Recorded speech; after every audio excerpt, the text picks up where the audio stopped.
Hello students, इस video में हम लोग देखेंगे difference between DFA and NFA. अब ये जो एनएफए है वो क्या है? एनएफए का फुल फॉर्म है नॉन डिटर्मिनिस्टिक फाइनाइट ऑटोमेटा। तो एनएफए आया क्यों? जब डीएफए हमने इतने तरीके से कंस्ट्रक्शन कर लिया तो एनएफए का जरूरत ही क्या था?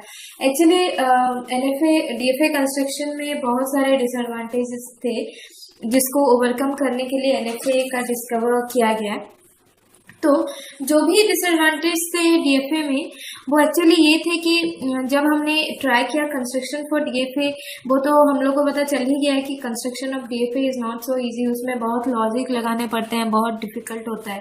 तो इसी की वजह से construction of DFA is obviously difficult. और अगर आप एक इनपुट लेते हैं और एक ही स्टेट में है तो एक टाइम में, सर्टेन टाइम में आप एक ही स्टेट में हो सकते हैं, आप बहुत सारे डिफरेंट स्टेट्स में नहीं रह सकते।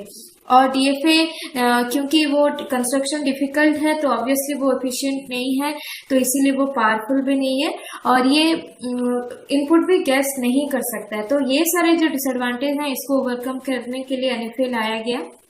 तो एनएफए में जो एडवांटेजेस हैं वो हैं इजी टू कंस्ट्रक्ट, क्योंकि लॉजिक के हिसाब से हम लोग को बस डायग्राम ड्रॉ करना है, ये जस्टिफाई नहीं करना है कि ये स्टेट में हम लोग को मतलब ये सारे कंडीशन फुलफिल हो रहे हैं कि नहीं, सारे स्टेट में फुलफिल होना चाहिए, ऐसा बिल्कुल भी जरूरी नहीं है।